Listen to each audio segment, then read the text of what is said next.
Il faut que tu prophétises encore sur un grand nombre de peuples et de nations et de langues et de rois.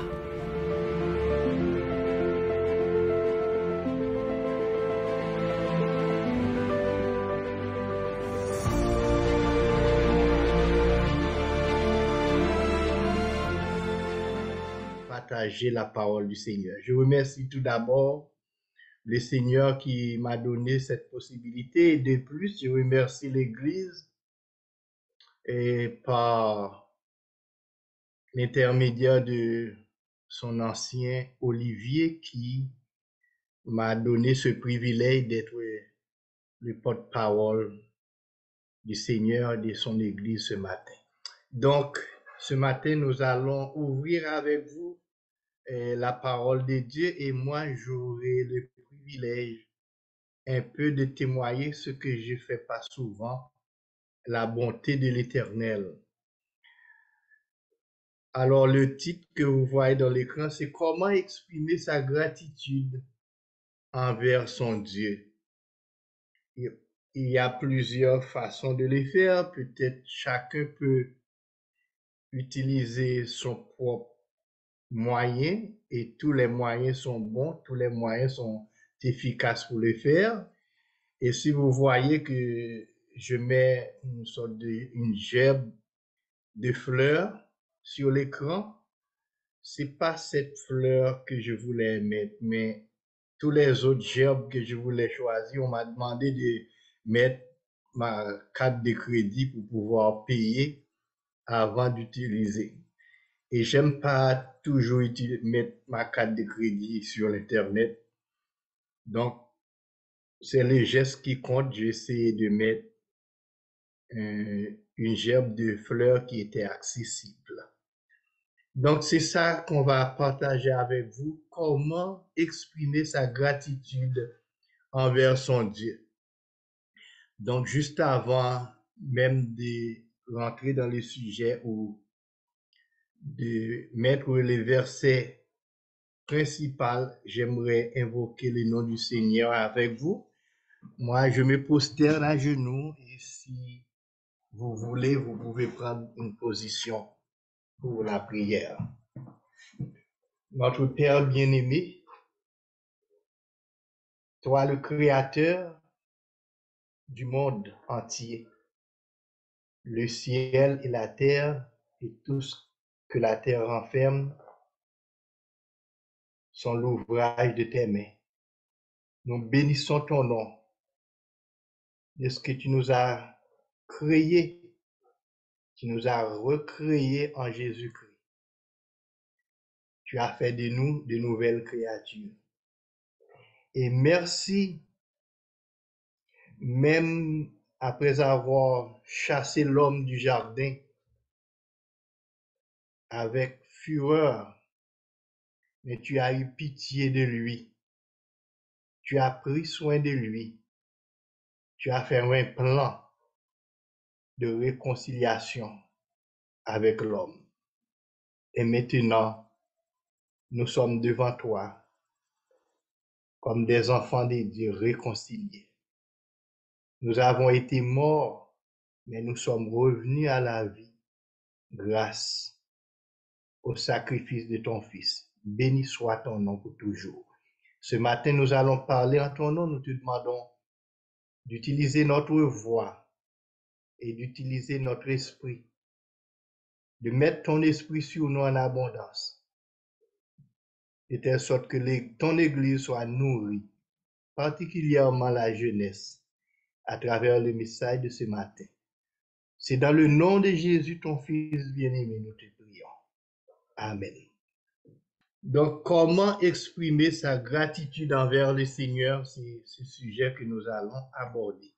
J'aimerais partager avec vous un premier texte, c'est un texte que David, le serviteur de Dieu, un psalmiste, a écrit et qui a posé cette même question. Comment rendrai-je à l'Éternel tous ses bienfaits envers moi? Alors David a posé lui-même cette question et puis c'est lui qui va répondre à cette question.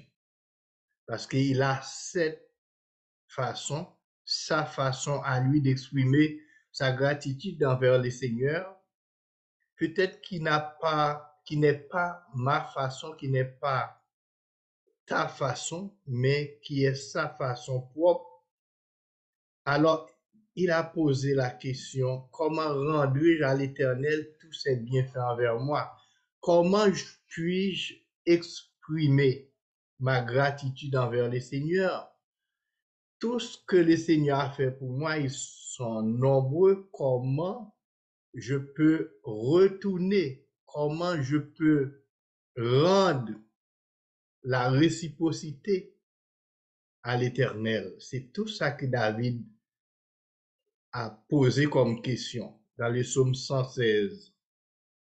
Alors, sa façon, il répond, j'élèverai la coupe des délivrances et j'invoquerai le nom de l'Éternel. J'accomplirai mes vœux envers l'Éternel en présence de tout son peuple. C'est cette façon-là que David a trouvé. Moi, je comprends quand David parle de la coupe des délivrances et invoquer le nom de l'Éternel. C'est la chose que l'Éternel a fait pour David. L'Éternel et David va venir avec toutes les choses que l'Éternel a fait pour lui. Et il va présenter ces choses devant l'assemblée. Il va remercier l'Éternel pour toutes ces choses dans l'assemblée. Par exemple, et il va accomplir les vœux qu'il a fait avec l'Éternel. J'aimerais donner un exemple. Si par exemple quelqu'un qui avait besoin d'un enfant, quelqu'un qui s'est marié mais qui n'a pas enfanté, il se présente devant l'Éternel, il a demandé un enfant, eh bien, quand l'enfant est né, la personne amène l'enfant à l'assemblée devant tout le peuple de Dieu pour présenter l'enfant à l'Éternel. C'est la coupe de délivrance, c'est une coupe. Quelle que soit la chose que tu as demandé à l'Éternel, l'Éternel te l'a accordé, tu amènes la chose devant la grande assemblée pour demander à l'assemblée de t'aider à louer l'Éternel. Tu racontes ce que l'Éternel a fait pour toi et tu loues le nom de l'Éternel dans la grande assemblée. C'est une façon de rendre à l'Éternel un peu de ses bienfaits envers toi. En ce qui concerne le verset 14, j'accomplirai mes vœux envers l'Éternel, eh bien, il y a des gens qui ont fait des vœux envers l'Éternel. C'est quand vous demandez à l'Éternel quelque chose. Par exemple, vous dites, et bon, je vais prendre un exemple de la Bible, c'est Anne, par exemple, qui a demandé un garçon à l'Éternel. L'Éternel lui a donné le petit Samuel. Eh bien, quand Samuel est né, Anne a dit à l'Éternel, a prié à l'Éternel dans le temple, si tu me donnes un enfant mâle, je le consacrerai à ton service pour toujours, pendant la durée de sa vie. Eh bien, quand l'enfant est sévré, Anne a amené l'enfant devant le sacrificateur Élie pour être sacrificateur dans le temple du Seigneur et Anne n'a jamais repris son enfant. L'enfant est resté devant l'Éternel. Il est devenu prophète et juge devant l'Éternel, sacrificateur. Le prophète Samuel, c'était un grand prophète de l'Éternel. Alors Anne a accompli son vœu envers l'Éternel en présence du peuple de Dieu. Tout le peuple était au courant, même nous qui n'étions pas là. Nous sommes au courant de ce geste de fidélité que Anne a fait envers le Seigneur. Donc, c'est cette façon-là que David a trouvé. Premièrement, c'est apporter la coupe de délivrance. Ce que l'Éternel a fait, il va le présenter devant le peuple ait loué l'Éternel. C'est une action de grâce qu'il a fait. C'est ça que Anne a fait aussi. C'est une action de grâce que Anne a fait aussi. Et puis, si tu as fait des vœux envers l'Éternel, il faut que tu accomplisses ce vœu. Ce que tu as promis à l'Éternel, tu dois le faire aussi.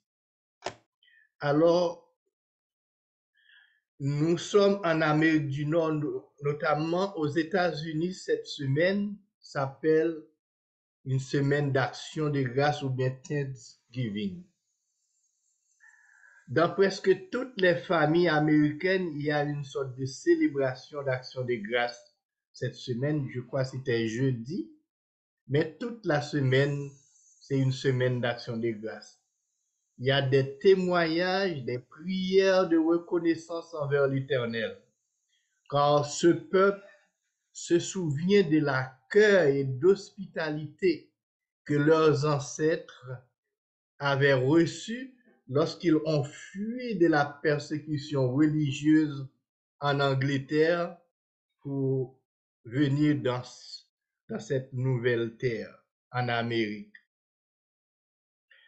Bien que les Américains n'étaient pas les premiers à célébrer cette fête action de grâce, les Israélites l'ont fait avant, parce que vous voyez que David l'avait fait d'une façon ou d'une autre.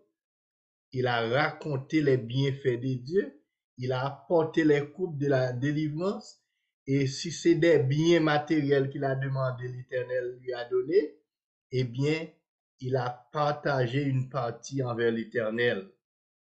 Il a apporté la coupe devant l'Éternel, ce que l'Éternel avait fait pour lui, en présence de tout le peuple. Il a raconté devant tout le peuple, voici où il était et voici où il est maintenant. C'est Dieu qui a fait tout ça pour lui. Donc c'est bon d'exprimer sa reconnaissance, sa gratitude envers l'Éternel. J'aimerais examiner quelque chose que l'Éternel a fait pour David avant que David a écrit ses paroles. Examinons certaines choses pour voir s'il avait raison d'exprimer la façon, s'il a trouvé une façon d'exprimer ce que l'Éternel a fait pour lui. David fut le Benjamin d'une famille de 8 garçons. Vous le savez. Ces 7 frères étaient tous des compagnons d'armes de Saül, du roi Saül, le roi d'Israël, et c'étaient des hommes un petit peu instruits que David. David était un oublié, un négligé par son propre papa, qui a omis de lui présenter à Samuel parmi ses fils. Pourquoi? C'est parce que lorsque Samuel s'était rendu chez Isaïe pour oindre un roi pour l'Éternel, eh bien, David n'avait pas la prestance d'un roi. Il n'avait pas la gabarit d'un roi. On ne voyait pas en David un roi, un futur roi d'Israël. Eh bien, son père a omis de le présenter jusqu'à ce que Samuel a demandé, après avoir passé tous les hommes costauds, les hommes préparés, il a demandé, mais n'as-tu pas un autre fils? Il dit oui, mais le roi ne sortira pas de ma famille parce que l'autre, c'est un petit garçon qui garde les moutons. Lui, il ne peut pas être roi. C'est pourquoi je ne te le présenterai pas. Et Samuel a dit, amène-moi l'autre, car l'Éternel a rejeté tous ses géants. C'est en ce moment-là, on était allé chercher David et on voit, il vient en chantant et l'Esprit Saint était descendu sur lui parce que lui, il était un enfant de Dieu, il avait l'Esprit Saint sur lui. Donc, il était négligé par son propre père. Il passait tout son temps derrière des brebis d'Israël. C'est seulement Dieu qui peut faire cela. Les hommes regardent selon l'apparence. Les hommes prennent des hommes de grandes qui sortent de grandes universités, dans les grandes académies du monde, pour être quelqu'un, pour être un roi, pour être un dirigeant. L'Éternel prend les gens tels qu'ils sont et puis l'Éternel les prépare. C'est l'Éternel prend les gens tels qu'ils sont et l'Éternel les prépare. Il met de la valeur sur la personne. Il met du prix de la personne. Donc l'Éternel, lui, il regarde au cœur, il ne regarde pas selon l'apparence. David ne connaissait rien dans l'armée. Il n'y a aucune technique militaire comme ses frères. Il n'avait que sa flûte, sa fronde et son bâton. Pourtant, il fut celui qui a délivré le peuple d'Israël de la domination des Philistins. Dieu n'a pas choisi Saül ni l'un des frères de Saül qui étaient des hommes instruits. Ce jeune homme a eu un long CV, plus qu'aucun de ses frères, quoique ses frères étaient plus instruits. Nous le connaissons, David, comme berger, comme musicien, un enfant guerrier, roi d'Israël, et plus encore. Samuel a écrit quelque chose, un passage très enrichissant dans la Bible, et plus tard que David va faire ce passage le sien. Samuel dit, l'Éternel appauvrit et il enrichit. Il abaisse et il élève. De la poussière, il retire le pauvre. Du fumier, il relève l'indigent pour les faire asseoir avec les grands. Et il leur donne en partage un trône de gloire. Car à l'Éternel sont les colonnes de la terre, et c'est sur elles, sur les colonnes de la terre, qu'il a posé le monde. Il gardera les pas de ses bien-aimés, mais les méchants seront anéantis dans les ténèbres. Car l'homme ne triomphe point par la force. L'homme ne triomphe point par la force. Comme a dit l'Éternel à Zorobabel, ce n'est ni par la puissance ni par la force, mais c'est par mon esprit. L'Éternel peut appauvrir, il peut enrichir, il peut abaisser, il peut élever, il peut prendre les hommes de la poussière, il peut prendre les hommes du fumier, il les élève pour les faire asseoir avec les grands, pour le placer sur le trône, car à l'Éternel sont les colonnes de la terre, et c'est sur ces colonnes de la terre que l'Éternel a posé le fondement du monde. Ce n'est ni par la puissance, ni par la force, mais c'est par mon esprit. Toutes ces choses ont été réalisées dans la vie de Saül et de David. C'est parce que l'Éternel était avec lui. C'est l'Éternel qui a fait tout ça pour lui. Tous ces bienfaits, il demande, mais comment payer à l'Éternel, récompenser à l'Éternel pour tous ces bienfaits?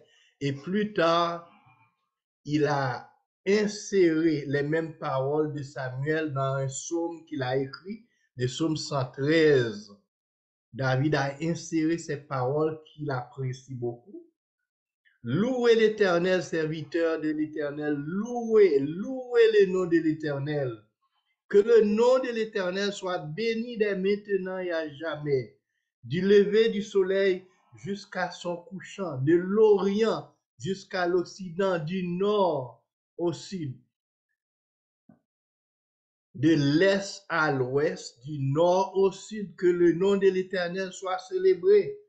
L'Éternel est élevé au-dessus de toutes les nations. Sa gloire est au-dessus des cieux. Qui est semblable à l'Éternel notre Dieu? Il a sa demeure en haut. Il abaisse les regards sur les cieux, sur la terre. Les paroles de Samuel que David a repris. De la poussière, il retire le pauvre. Du fumier, il relève l'indigent pour les faire asseoir avec les grands de son peuple. Il donne une maison à celle qui était stérile. Il en fait une mère joyeuse au milieu de ses enfants. Louez l'Éternel. David parle pas seulement pour lui, mais il raconte d'autres choses que l'Éternel a fait à d'autres personnes. Même les gens qui étaient stériles, l'Éternel leur a donné une famille.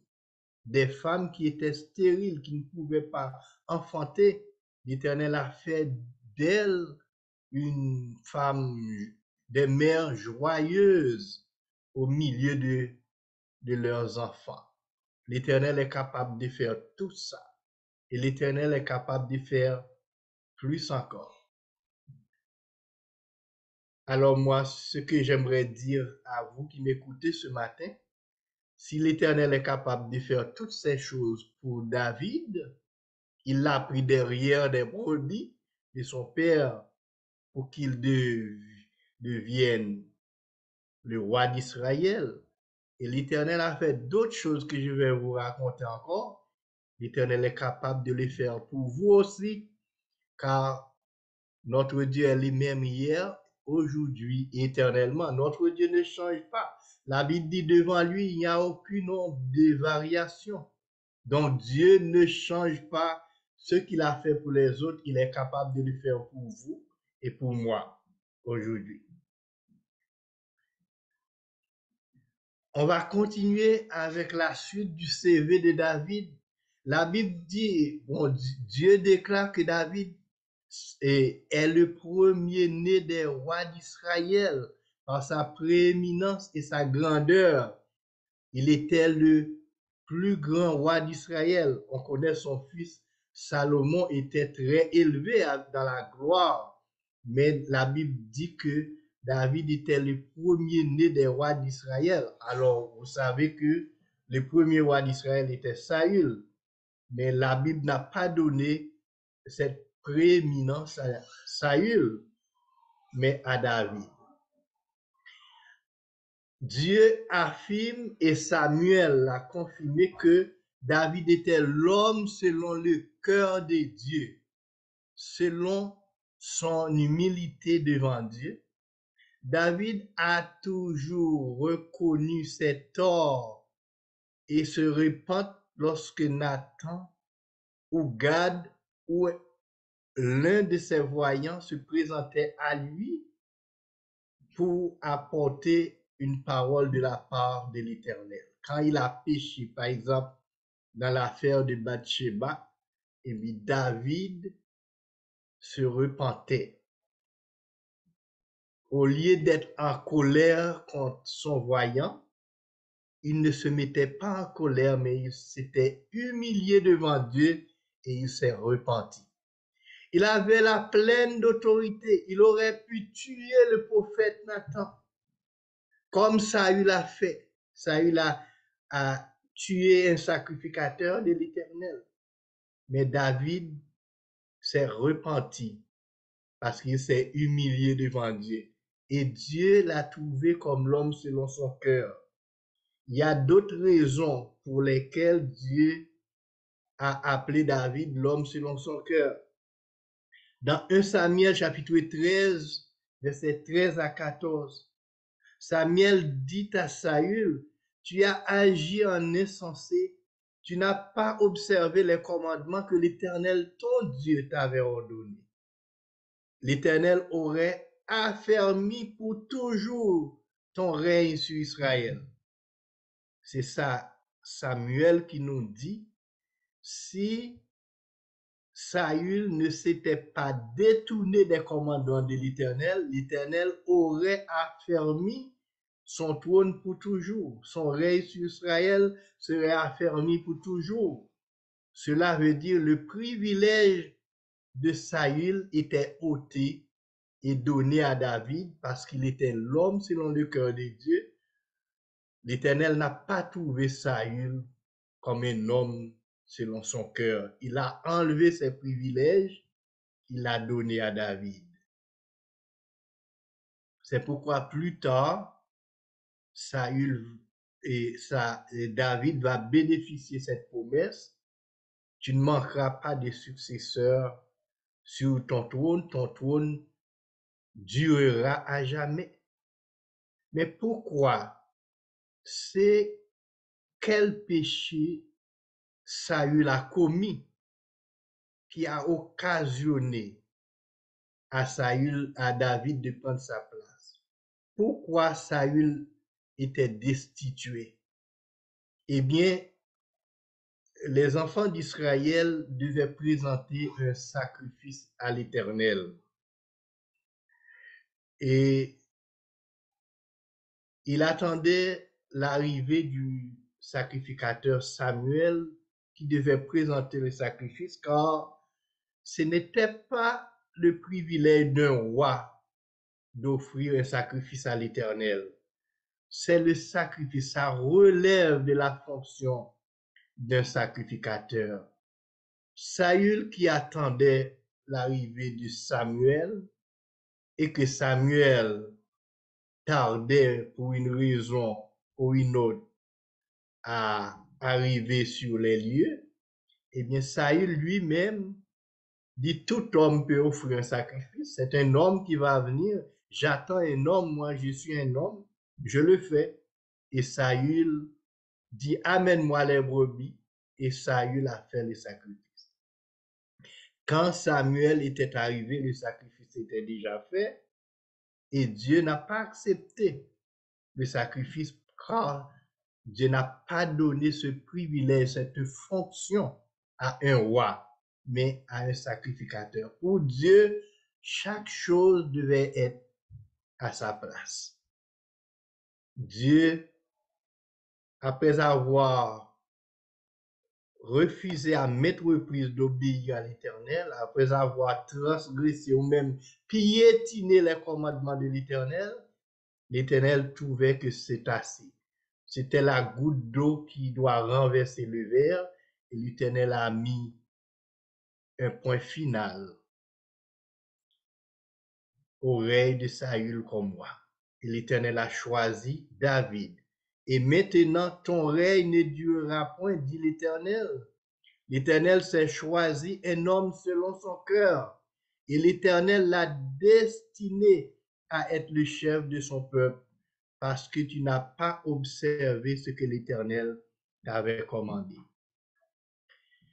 Après tout ce que je vous ai dit, David n'avait rien, il n'avait pas la formation militaire, il n'était pas un homme instruit, il n'avait que son bâton, sa fronde avec lui et sa flûte, et il était même oublié par son père qu'il a omis de présenter, mais Dieu l'a élevé encore, Dieu l'a appelé le premier-né des rois d'Israël.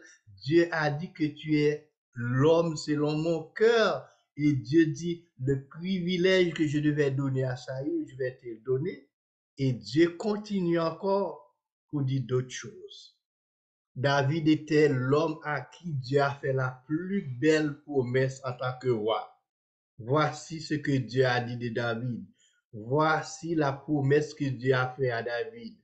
Quand tes jours seront accomplis et que tu seras couché avec tes pères, j'élèverai ta postérité après toi. Celui qui sera sorti de tes entrailles et affermi ton règne. Je vais élever un de tes fils qui sort de tes entrailles, je vais l'élever pour être pour toujours sur ton trône, je vais affermir ton trône. Ce sera lui qui bâtira une maison à mon nom et affermit pour toujours le trône de son royaume. C'est tout ça que l'Éternel a promis de faire pour David, son serviteur. Donc, arrivé au sommet de sa gloire, Ayant constaté tout le chemin que l'Éternel a parcouru avec lui, David a écrit les psaumes 116 et particulièrement les versets 12 à 14 pour dire comment rendrai-je à l'Éternel tous ses bienfaits envers moi? Je lèverai la coupe de délivrance et j'invoquerai le nom de l'Éternel. J'accomplirai mes vœux en présence de tout son peuple. David dit, c'est dans les grandes assemblées, je vais louer l'Éternel et je vais raconter tout ce que l'Éternel a fait à moi et je vais accomplir mes vœux envers l'Éternel dans les grandes assemblées. Si j'avais offert des taureaux à l'Éternel, je vais les sacrifier devant la grande assemblée et je vais louer le nom de l'Éternel. Je vais prendre un autre exemple avec vous. C'était une femme, cette fois-ci, qui s'appelle Marie de Magdala, communément appelée Marie-Madeleine, mais elle était d'une contrée qui s'appelle Magdala. Eh bien, Marie de Magdala ou Marie-Madeleine faisait partie des femmes qui financent le ministère de Jésus. C'est ça que la Bible nous a dit.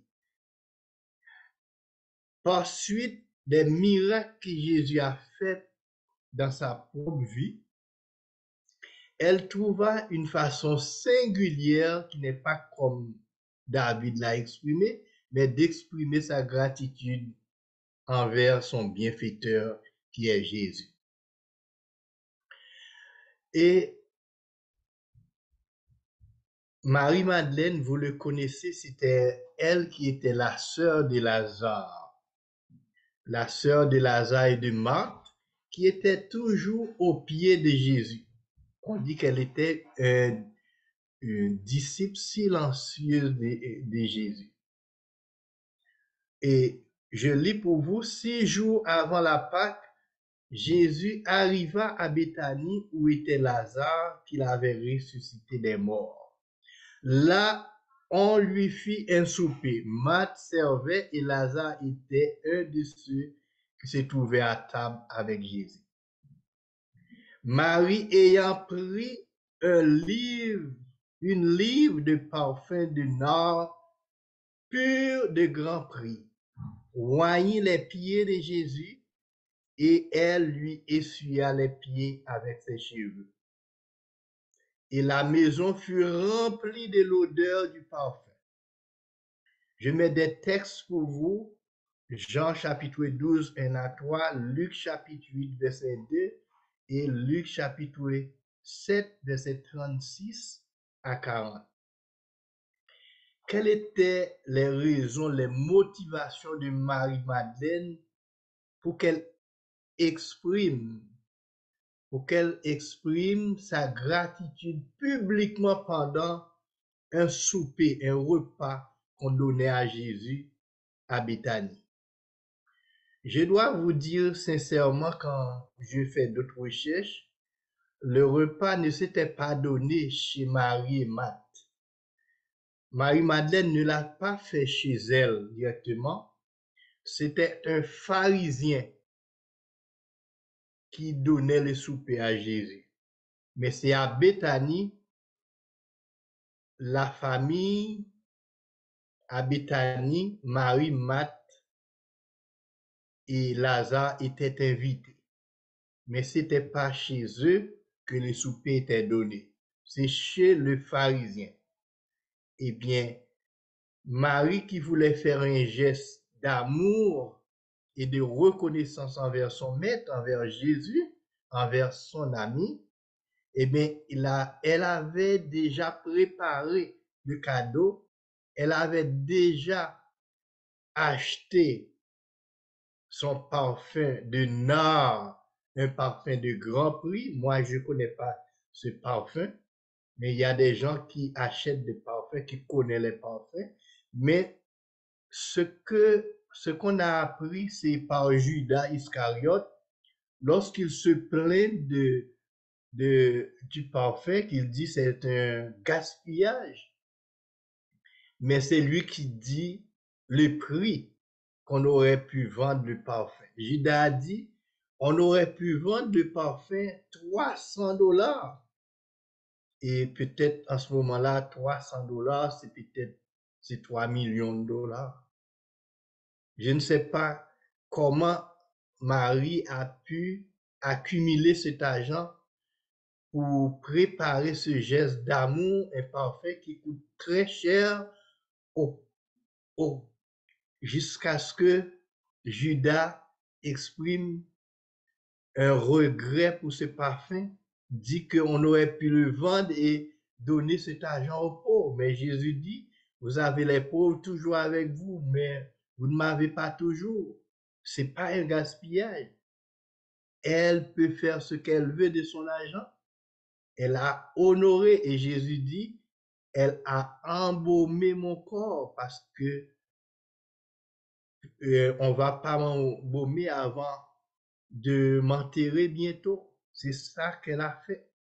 Jésus apprécie ce geste de Marie et Jésus dit partout où l'évangile sera prêché, on va se souvenir de ce geste d'amour que Marie-Madeleine avait fait à Jésus.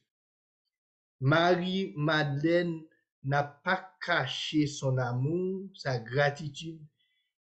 Elle l'a exprimé publiquement devant le peuple comme David l'a si bien dit. Elle a profité d'un souper chez un étranger. Elle est venue avec son parfum.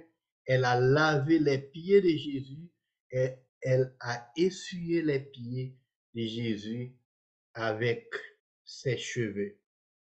Ce geste valait beaucoup plus que tout autre geste, même plus que le souper que le pharisien a offert à Jésus. Le pharisien était un homme riche, il pouvait dépenser beaucoup d'argent pour offrir un souper. Mais Marie a compté des sous, elle a accumulé des sous, peut-être c'est plusieurs mois ou peut-être une année de salaire qu'elle a accumulé pour faire ce geste d'amour envers son Seigneur. C'est cette façon qu'elle a trouvé. Vous aussi, vous pouvez trouver une façon d'exprimer votre gratitude en cette période de fin d'année, en cette période d'action de grâce. Vous pouvez trouver un moyen, peut-être propre à vous-même, d'exprimer votre gratitude envers votre Seigneur. Tout dépend ce qu'elle a fait pour vous. Vous pouvez compter les bienfaits de Dieu, essayer de les énumérer un par un, ce que l'Éternel a fait, et puis vous allez trouver que le nombre en est grand. Essayez de voir depuis le début de l'année jusqu'à ce 11e mois de l'année, tout ce que le Seigneur a fait pour vous, et puis faire les calculs et demandez-vous comment rendrai-je à l'Éternel tous ses bienfaits envers moi. J'aimerais pas juste témoigner pour David, j'aimerais témoigner pour moi aussi. J'aimerais vous raconter mon histoire aujourd'hui. Je vais mettre David et Marie-Madeleine de côté. Je vous donne seulement une idée de la façon dont ces deux personnes-là ont choisi d'exprimer leur gratitude envers le Seigneur, qui n'est pas ma façon ou bien votre façon. Pourquoi j'aimerais vous raconter mon histoire? J'aimerais pas tout vous dire aujourd'hui parce que ça prendrait beaucoup plus de temps. Mais j'aimerais pas que vous pensiez non plus que je suis venu d'une famille riche ou aisée. Dieu m'a pris de très loin. Il a fait une longue route avec moi pour que je sois ce que je suis aujourd'hui. Comme David, je suis le troisième enfant. David, pas le troisième, il est le dernier. Moi, je suis le troisième enfant d'une famille de 8. David est d'une famille de 8 enfants, moi aussi. Certains de mes frères ne font pas des études parce qu'ils n'ont pas les moyens. Mes parents n'avaient pas les moyens pour éduquer tous leurs enfants.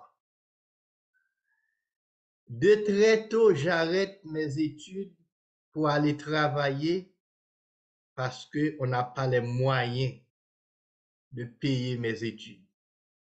Ce n'est que lorsque j'accepte le message adventiste, j'accepte ce message à l'âge de 18 ans, et après ça, que j'accumule un peu de l'argent pour retourner aux études.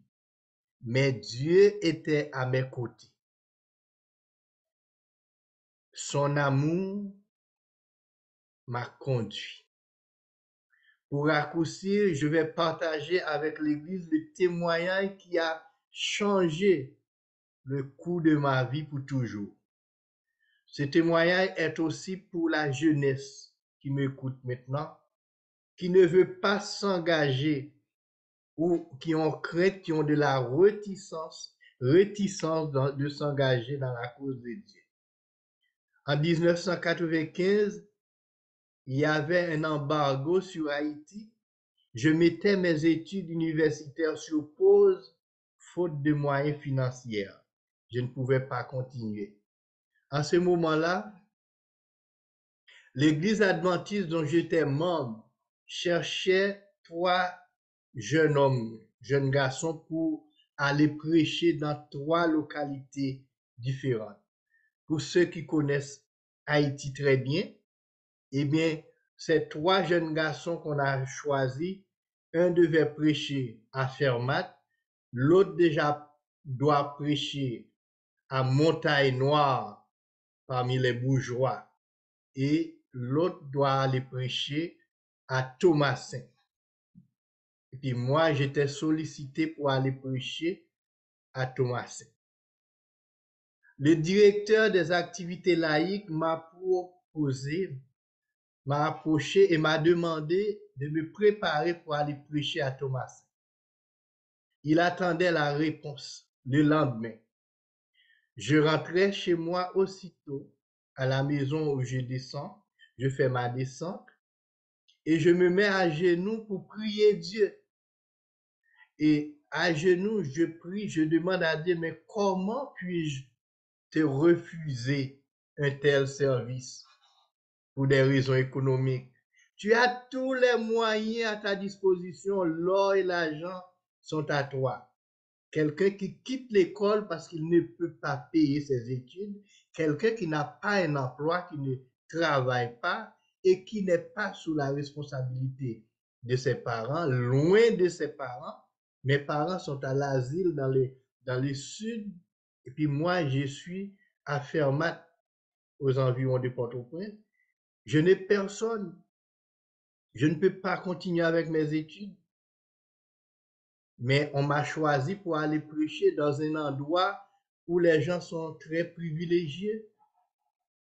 Je n'ai pas absolument rien, pas de costume, pas de souliers, absolument rien, pas de moyens pour payer même l'autobus pour aller prêcher. Et pendant 1 mois, je vais prêcher là-bas. Je réponds oui, positif. Je me suis rendu à l'église, j'ai accepté la proposition d'aller prêcher pendant 1 mois. Sans condition, sans souliers, sans costume, sans frais d'autobus. L'église a mis à ma disposition $50 juste pour acheter du gaz pour mettre dans la lampe pour 1 mois. Et $50 étaient totalement insuffisants. $50 ne pouvaient pas mettre du gaz dans la lampe pour 1 mois. Moi, je n'ai même pas un sou. On nous a donné $50 pour mettre du gaz et le $50 n'était pas assez. On devait faire des quêtes pour aller collecter de l'argent pour acheter du gaz pour mettre dans la lampe pour qu'on puisse éclairer l'endroit parce qu'il n'y avait pas d'électricité. Je pars à zéro mais j'accepte au nom de l'Éternel. J'accepte la mission. Les jours, le grand jour arrive pour débuter la campagne d'évangélisation. Je commence par une semaine de prière et 4 semaines de prédication. Juste avant de commencer, je fais un pacte, un contrat avec Dieu. Je lui promets de prendre la route à pied sans me plaindre. La route est d'environ 1 heure d'aller pour aller prêcher et après 1 heure pour retourner là où j'étais. Je lui avoue que c'est mon dernier moment que je vais passer dans le chômage. Je dis à Dieu, j'accepte d'aller prêcher dans mes conditions où je suis. Je ne vais pas me plaindre, mais tu vas me retirer pour toujours du chômage après que j'ai fini la croisade. C'est ça que je lui demandais. Dieu a accepté le contrat sans rien me dire. Dieu m'a pas dit qu'il a accepté, mais je sais que Dieu a accepté le contrat. Comment tu sais, mon frère? Quelqu'un peut poser cette question. Comment tu sais que Dieu a accepté le contrat? Quand Dieu te répond, il ne te laisse pas dans le doute. Tu vois la main de Dieu qui agit. Il ne te laisse rien à ajouter de sorte que tu n'attribues sa victoire à un autre. 2 jours avant la clôture de la croisade, la croisade était prêchée. Il y a des gens qui se préparaient pour le baptême, environ 18 personnes. 2 jours avant la clôture de la croisade, j'étais en route pour aller à Port-au-Prince. Alors, de Fermat à Port-au-Prince, c'est environ 1 heure de temps et demi, peut-être en autobus. Là, j'ai rencontré sur la route une dame qui sort de ma ville natale qui allait distribuer des cassaves dans un supermarché à Pétionville. Et cette personne m'a donné un lift parce que moi, je n'avais pas de moyens pour payer la voiture pour descendre à Port-au-Prince. Ça prend quelqu'un pour me donner un lift. Et j'avais profité de ce lift pour aider la personne à faire sa distribution. À la fin de la distribution, elle m'a dit qu'elle était au courant de mes démarches pour aller enseigner au lycée. Et elle m'a demandé où est-ce que tu es rendu dans tes démarches. Et je lui ai répondu, je ne sais pas. On m'a jamais rien dit, on m'a pas donné de feedback de mes démarches. Et je n'ai pas de parrain ni de marraine au gouvernement. En Haïti, c'est comme ça pour trouver un emploi. Quand il y a trop de monde qui cherche, ça prend un parrain ou une marraine. Moi, je n'en avais pas. Mais heureusement, j'avais le Seigneur. La madame que j'ai rencontrée sur la route qui m'a donné le livre, m'a proposé, elle m'a dit de me donner une copie de ton dossier aujourd'hui même. De me donner aujourd'hui même une copie de ton dossier. Les dossiers pour lesquels j'avais fait une application pour aller enseigner dans l'éducation publique avec le gouvernement. Ce que je fais mes possible de trouver les dossiers, de lui donner les dossiers. Tout cela se passait jeudi vers 10 heures du matin, 2 jours avant la fin de la campagne d'évangélisation. La campagne prendra fin le lendemain, vendredi. Le jeudi, je fais la rencontre avec cette dame qui m'a demandé de lui donner une copie de mon dossier. Ce même jour, vendredi, le lendemain, les derniers jours, ma nomination est faite. Une copie de la lettre m'a été envoyée vers les soirs, les mêmes jours. après la dernière prédication. Le lendemain matin, qui est le sabbat, je présentais les candidats au baptême à l'église avec ma lettre de nomination, ma lettre d'emploi dans mes poches. Et dimanche, je vais partir pour aller travailler, pour aller enseigner dans ma ville natale. Le Seigneur lui-même m'a donné l'emploi qui a changé le cours de ma vie pour toujours. Le mois pendant lequel je prêchais a été comptabilisé et de plus, j'ai reçu une augmentation de 300% avant de commencer mon travail. Hébreux chapitre 6, verset 10, car Dieu n'est pas injuste pour oublier votre travail et l'amour que vous avez montré pour son nom, ayant rendu et rendant encore des services aux saints. Ensuite, 3 mois après l'emploi, j'ai trouvé une bourse d'études pour aller étudier aux États-Unis comme enseignant. Tout est payé.